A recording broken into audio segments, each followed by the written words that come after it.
family? Welcome to another episode of Rappers in My Backyard. Thanks so much for tuning in. I hope you're having a fabulous Sunday, and we got an exciting guest for you guys today. First of all, we will be rapping about the glove. And on the grill, we got Reckless. And you guys tune in every week, so you know I love to lay the groundwork for a provocative conversation with a quote. So here it goes. Talent you have naturally. Skill is only developed by hours and hours and hours of beating on your craft. And that quote comes from Will Smith, and I think that sets us up nicely to talk, express, relate, connect with our special guest, Chris the Glove Taylor is in the backyard. What's up? How you doing? I'm doing great. Thank you. You breaking up a little bit. Can you hear me now? Yeah. Okay. Yeah. Thank you for having me. How are you? I'm good, man. And you know what? I could not even do this interview without having my glove on, man. So I'm rocking the left hand with the glove so you can show me how to be as nice as you on that. You know it's about the left hand too, right? Yeah, it is. I did my research, man, and I know you've been covering that left hand for a long time, just like I'm covering mine in the hopes that I can get some of that magic you got. Man, I found out you are LA local, so yes, ma'am. Yes, indeed. So let's kick this off because I've been waiting for this situation and this actual interview for so long. What you been up to, Chris? Oh, wow. I'm in the midst of reinventing myself and becoming a more complete producer, creator of all things, not just music. Well, a lot of people don't know that around 1998, I had brain surgery. And then I I was told not to work. So I asked if I do music and listen to music. I didn't say do music. I said, can I listen to music? They said, sure. I said, perfect. But what I did was I went into music for television because it was more like, I felt like after the surgery, I needed to retrain myself. I wanted to make all kind of music. So I put myself in what's called a boot camp. Pressure in television industry for music is relentless. And it's like, for instance, I used to do the music for a show called The Parkers. You ever watch The Parkers? Yes, I love The Parkers. So all the music that you heard in between the scenes and incidental, I did that. I worked under a gentleman named Kurt Farquhar, who was the composer, but I was a composer's assistant, which, do all the work. And he made all the connections. It's a great team. I'm not tripping on that. I like being in the studio behind the buttons. The thing is, you will never see my name on that. But 5 years I did The Parkers. So I did shows like I worked on Girlfriends and All of Us. And okay, so UPN was a network. You're from LA. They had a bunch of shows, Eve, all these black shows. We did all the music for all those shows. I had like 9 shows at one time. I was the music on UPN from 5 to whenever the news came on every day. While everybody thought I wasn't doing anything because I wasn't making records, although Phone Tap was playing every day still. I was over here on your TV hitting you upside the head with music secretly. I like to hide in plain sight. Yeah. And you just don't stop either, Chris. I mean, in terms of you just continue to grow and increase, your bandwidth in so many different areas. I just want you to tell our audience a little bit about how you got started in hip hop and, as a DJ, as a producer. How did you get involved with music initially? Wow. So it's going to take a second. And I got one. I love that. I got your attention. So in the beginning, there was a boy who sang at 9 years old. I was trying to be a soloist at church. Okay. So she to took me to this place. I auditioned for the Mitchell Boys Choir. I don't know if you're familiar with that, but the Mitchell Boys Choir is the same as the Vienna Boys Choir for America. Okay. So I auditioned. I sang Moon River. I was a soprano at 9, right? Killed it, but I didn't make it. So it devastated me for years, right? 9 years old. I'm a failure at entertainment. So my mom wants me to learn an instrument. You know, I grew up in that kind of a family. So it's the piano in the house. I don't want to learn that because it's in the house. So I like that. Right? I don't like that. So there was now I'm 11, 12 now. Now at my age, just to give people an understanding, there were no electronic keyboards whatsoever. There was no such thing as a synthesizer. There was a guitar. The electric guitar was kind of new. So there was guitar. There was the Fender Rhodes, which was an electric piano. And then there was, now this organ had all these levers and knobs and shit. I was like, I want that. So my mama took me to a man named Toussaint McCall who had a gold record for playing an organ song. Like he was like Billy Preston, but with the organ. Okay. He taught me how to play the organ. When I went to my class, it was like in his office, there was a gold disc in a frame on the wall. I said, what's that? It looked like a record. He said, that's a gold record. That's my gold record. I was like, I want one of those. Okay. So you gotta do this. And you learn and you practice and you become good at this organ. I did it. And I said, okay, cool. So I learned that organ. My mama bought me one. Hammond organ in the house. Organ, $3,000, right? She got me an organ. I got an organ in the house. I'm playing for the church, but we don't go to those churches. We go to a Methodist church. And what is that? Is that like they don't really get down in the chorus when you say Methodist? Because I did Baptist, so we burn it up. You know, the organist is off the hook. We are not Baptist. Okay. What do Baptist, I mean, what is it? Just it's like singing? Imagine Catholic, but with black people and not Catholic. Okay. It's boring. Jeez. You fall asleep. No clapping. None of that. It's very, very ritualistic, like Catholicism. Wow. That's why it's called. Get it? It's a Methodist. It's a method. Right. So boring as hell. I'm not feeling that. So my mom, there's a transformation in my family at this time. We moved from one side of town over here in Ladera Heights where we moved to. And then we changed churches. And we go to 10,000 times more popping than the Baptist dancing wise. We become Pentecostal. We turned the whole way around. I'm 15. Now I'm a Pentecostal. Now I'm on the organ. I'm like, I can't do that. I got an organist in my church, an 18-year-old chick, cute as hell, the pastor's daughter. Killing organ, feet work. So for those of you who don't know, organ has 2 layers, one for the top hand, right hand, one for the left hand. Then your foot plays the bass and your other foot works the volume. So you got all this action, right? Right. Now, think about all that action, right? Now imagine me on breaking with them turntables. That's where the action came from. Yeah. You know what I mean? That translation. Yeah, definitely. And the feet too. I used to move my feet when I DJ. Like people don't really see them because they're behind the thing, but it was the same thing. So I dance now, but what I would do is so from the organ, then I learned how to play the piano because it's in the house. Now I like it because it's in the house, right? I didn't change my mother. Right. So I'm on the piano. I'm learning songs on the radio, like Shane. Evelyn Champagne King is Shane. So I'm learning how to play the bass line with my left and the chords with my right. So I go to high school.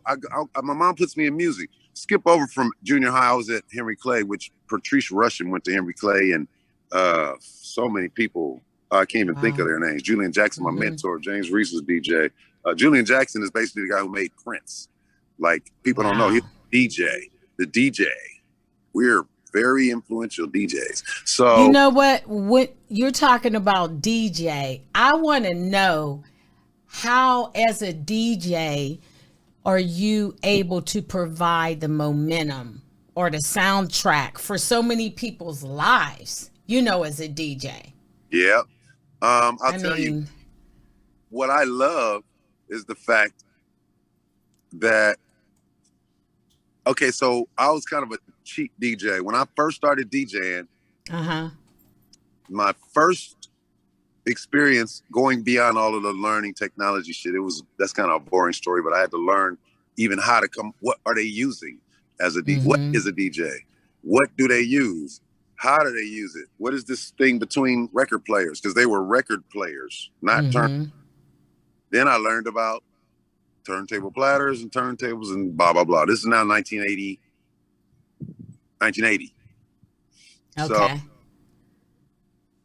being a DJ, I learned that when you play the music, man, and they dance, that's it. It ain't nothing else. They forget about everything. Look, I seen gangsters finna fight. Man, hook the speakers up, hook the speakers up. Watch this. Put on a record, man, they dancing together. Yeah, that's the beauty of it. You know, I mean, DJs, I mean, they give us that momentum. I mean, I fell in love with a DJ because he played his song so nice. You know what I mean? So I know what DJs do. We got power. You know? Y'all got power. You know what I'm saying? And it's like once you realize you have that control, then you can sort of proceed with setting the atmosphere for wherever it is that you are. That's what's so great about a DJ. And you're like one of the best ones. You know what I'm saying?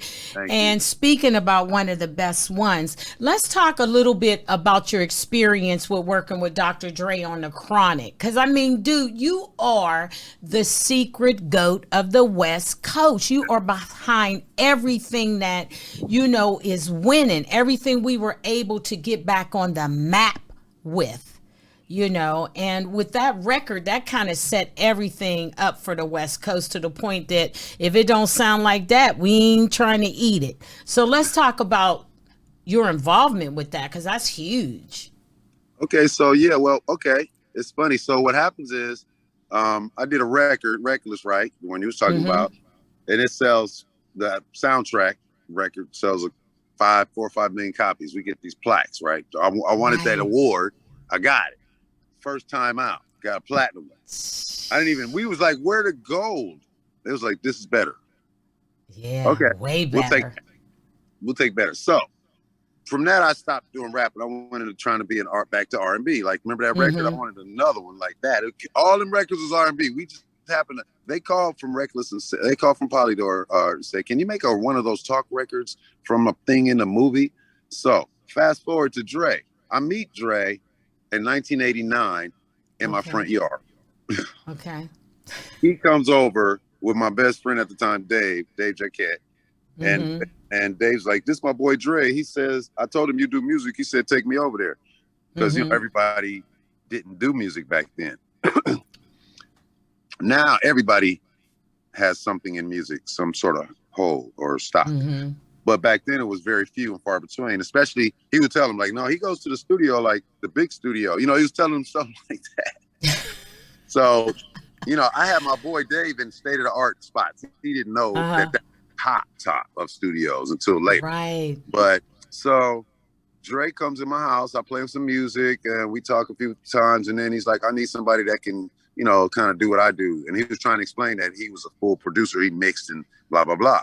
And I said, yeah, I do all that. He, you know, most people don't believe that. They know I'm a DJ. But that's it. I'm only the guy who he rapped about in records. You know, I produced it with Dave. We did the whole thing. Matter of fact, I called Ice-T, like, hey, that's the only rapper I knew. It would have been rapped by Dr. Dre. True. I only knew Ice-T. There weren't no rappers. Y'all hear so me, when you right? was working with Dre on the Chronic, well, I mean that right there for you, love. Okay. I'm not gonna drift on that, but the thing is with Dre, once we were with Ruthless, and then we left Ruthless to go and create that throw, and that's where I'm instrumental. The Chronic came from us talking about what music we wanted to do. We produced a few songs. Dre produced a few songs in between. John Singleton had a movie, Boys in the Hood, had a song on it, and used a Johnny Guitar Watson sample, and we was going towards those kind of samples. So I was like, bro, we need to like just get those keyboards. Now it's funny. When I first learned the organ, there was no instruments. Now I'm doing the chronic, and all the keyboards are now old. The ones we want to use. So I said, bro, I was working on a record. I said, I got like, come look up in the attic. And it was like 10 different Mini Moog, Art Odyssey, all that old shit, right? Right. Bro, we need to take this and use this instead of sampling. Like, we talked together and came to the conclusion. Then this G thing, Let Me Ride, Dre Day.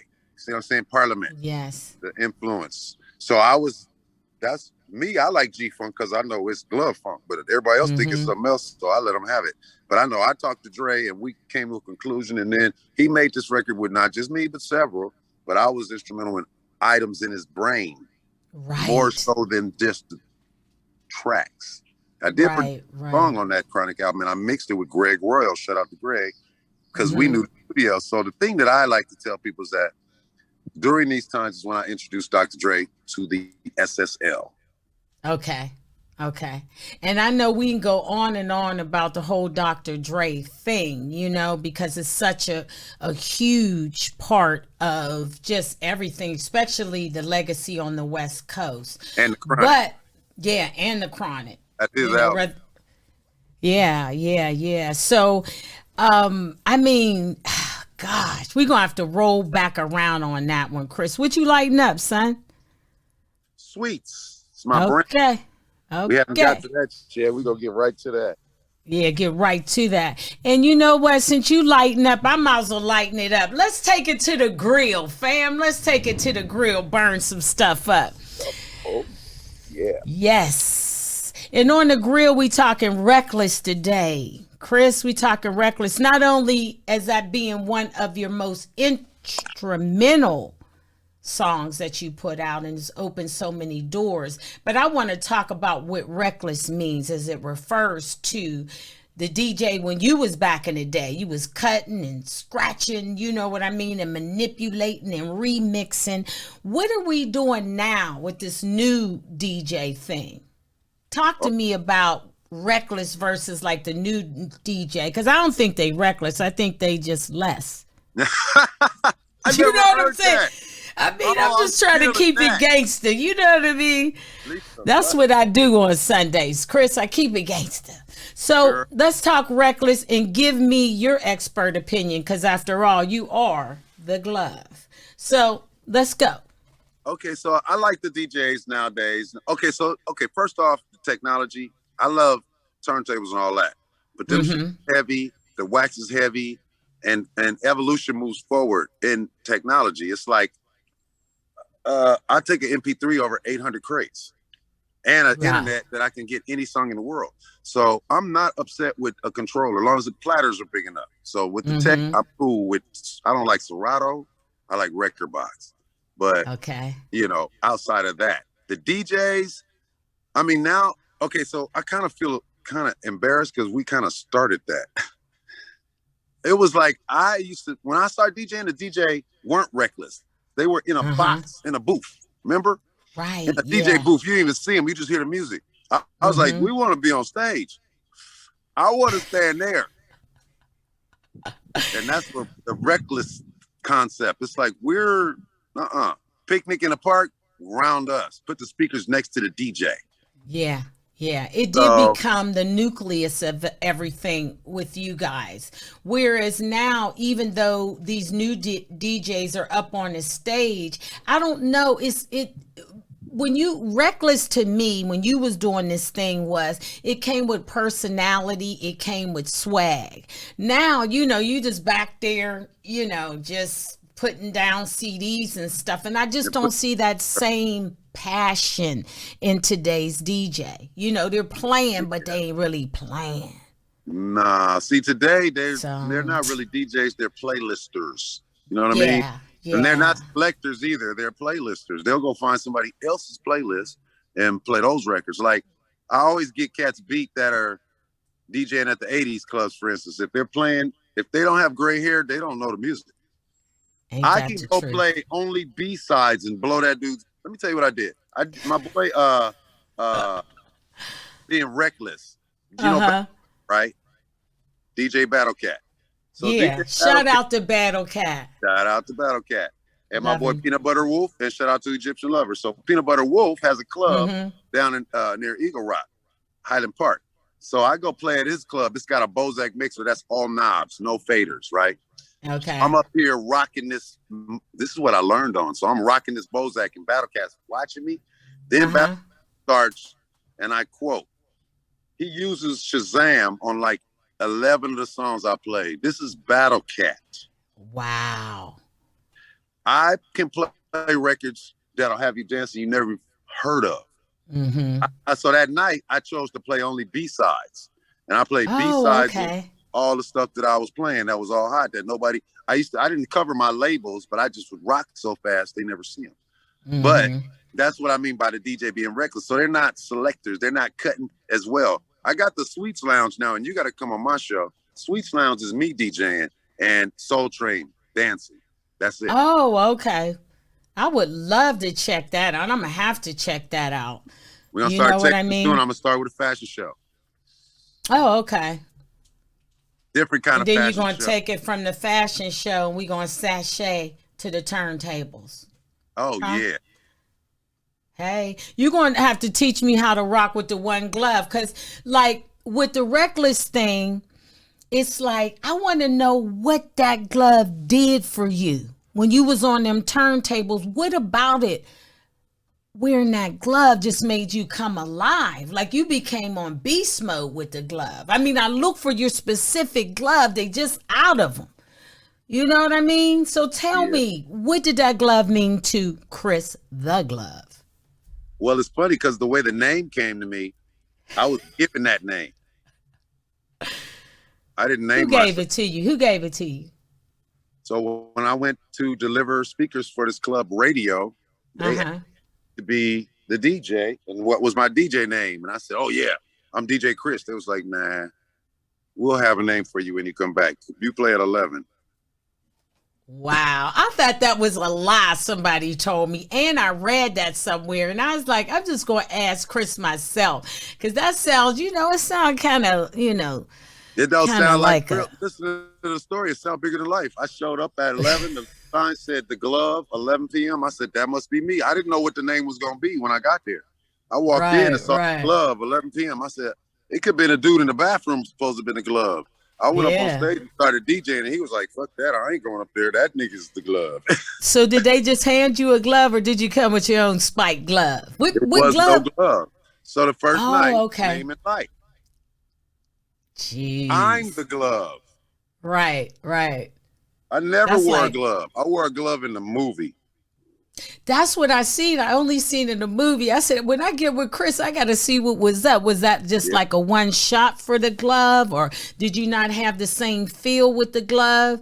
Were you not reckless with the glove? It was a way to put my name on the camera without saying it. Yeah. And that sounds about right. And if y'all don't know what reckless is, y'all need to do your research on Chris the Glove Taylor, because he was reckless on the daggone tables. And you know what, Chris? I think we burnt that up. You know what I'm saying? So let's take it off the grill. You smoking anyway. So that means we burnt it up. I love it. So let's keep rolling. I wanted to talk a little bit about your involvement in music supervision and what that difference was for you from being a creator of music, a DJ, a producer, and then to have to go about picking songs that basically depict or capture a segment or an episode of someone else's story. So how did you transcend to that? I was trained. So I started off, like I said, the first actual show I did was incidental music for the Parkers, which is when you create it for transition. Every time they go from the house to the school or the school to the house and driving down the street, that little music, I would do those and play all the instruments. So I play, all keyboards and whatever. So from that, it was just the guy who taught me how to do that coupled with learning that what you look at isn't nothing unless you hear something. Like you look at somebody walking down a dark alley, it's just a person walking down a dark alley. soon as you hear woo, woo, woo, woo, woo, woo, woo, all of a sudden it's like, oh shit. I'm terrified. All of a sudden the music made you scared. So I've been doing that in people's lives on the radio and in the club. So I looked at that TV shit like, this is simplicity at its easiest. Yeah. I'm a DJ for TV, so I just put the best record up that fits. That don't look right. They're not dancing. Put this. Right. So I get really good at placing music to picture. Yeah. I'm actually a music coordinator, which is the assistant to a supervisor. I was a supervisor on 3 shows, but I didn't get the work. I already was hired, and so I just put the music in the show. We used our own catalog. So, you know, that's the trick to that. What you do is you have to get put on to vendor lists. You have to be approved vendor for television. There's 7 networks. Once you know, all this talk about being on TV and these things you see, that's all bullshit. Like you might can get on like Inc. or something like that. But like a union, it's a network. You either got to know a music editor or a music supervisor or coordinator like myself that lays to music get in or there. People like my boy, for instance, a music supervisor is Tank. Tank is a music supervisor. He has multiple shows. Won't tell me which ones they are, but he got some. Yeah. Got my Newmeister, the greatest. She trained me how to do spreadsheets and everything and tracking down. So this is the problem with music supervision. You have a record, my dear, and you wrote it with 11 people. So I got all 10 of them to sign off, but there's one guy that owns 1.3% that's not to be found. And so music. You're going to get 30,000, but he's going to get 300. So he ain't even tripping. Ooh, yeah, that's crazy. Find those guys. Wow. It really is, man. But you're doing your thing with the music supervision. And Chris, let me ask you one question. Tell us something that we don't know about you. Give us a little insight on the glove. Tell us something. Give me something, Chris. Something that most people don't know about me. Is that a personal thing or just most it could be personal. Give me something personal, because me and you personal right now. Oh, yeah. Okay, I'll tell you what. Most people don't know that well, no, they know that. People don't know about me, really, because I talk a lot. I tell it all. No, I tell you what most people don't know. I work out. I do 2-a-days, and I'm a heavy into nutrition and bodybuilding. I support a company called E3 Live, and Brain On is their product. I'm like a health nut when it comes to... You're a health nut. But not like out of control. I eat chicken any kind of way, but I just don't eat any processed meat whatsoever, even if the chicken's processed. Processed meaning cold cuts. Once I learned that there's 3 things that are the number 1 cause of cancer in America: plutonium, cigarette smoking, and processed meat. Guess which one? Which one won? Which one is number 1? Oh, which one is probably smoking? No. And it's not plutonium. Wow. So it's processed meat. Number 1 cause of cancer in America. We love our processed meat too. Hurry up. We don't want to cook nothing, or if we want to cook it, we want to put a whole bunch of gas on it. So y'all heard that. Stay off that processed meat. Supporter of them, bro. It's a trip. Go ahead, girl. Yeah, shoot. We need to stay off them chemicals, though. You know, I just stopped smoking because myself, I felt that I was born a dragon. So, I like seeing smoke come out my mouth. But that ain't the case here. Yeah, I'm rolling with you, Glove, on the smoke coming out your mouth. And lastly, how can we follow your movement? Because I know you're doing new things now. You're moving in new ways. And we just want to keep up with you, Chris. Thank you. You can find me. I do a lot of movement on Instagram at Chris the Glove, regular spelling, 1 word. I'm also at Chris the Glove on Twitter. I just started. Trump left. And then wow. I got Facebook, DJ Chris the Glove. And I'm also sweets_CA on Instagram. That's my brand. We make hand roll pre-rolls. That's it. Okay. And they're hand roll blunts. You see how long we've been talking.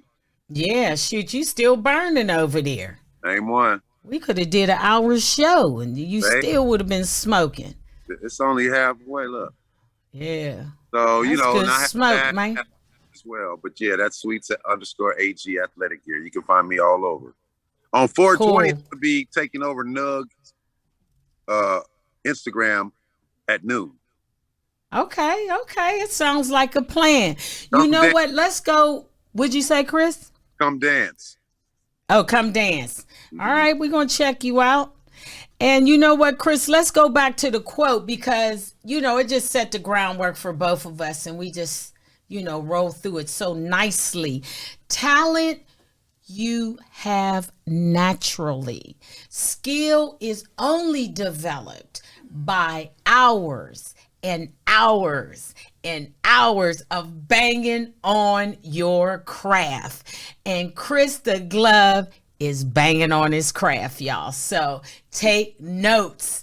And you know what? Thanks so much, you guys, for tuning in today. We had such a great time with Chris. He let us know how it go, West Coast style, and we loved every minute of it. So make sure that you subscribe, like, share, and comment to our channel. Let us know if you got any questions, if there's any guests you might want me to connect with, or any questions you might have in general. We got to keep a conversation, right? We're trying to talk and create something differently here. Check out our newsletter. Make sure you subscribe to the channel and keep us locked. And I'd like to say thank you to the one, the only, the West Coast GOAT, Chris the Glove Taylor. I had to wear my glove for you. I know I'm waving like a pageant contestant, but I'm telling you, Chris, you all that in a bag of gloves, and we love you. We love you, man. Next time, hopefully I'll have both gloves on. But thanks so much for sharing your gift with us, Chris. We really, really appreciate it. And to my audience, I can't wait to talk, express, relate, and connect with you next Sunday at 2. And like the quote said, let's keep banging and banging and banging on our craft so we can be the best. And that sounds like a plan, don't it, Chris? Absolutely. All righty. So we out of here, and thank you so much, and enjoy your Sunday. And remember to put on your left glove, and we're out of here. Out the left hand. Yeah. Hang for me, Chris.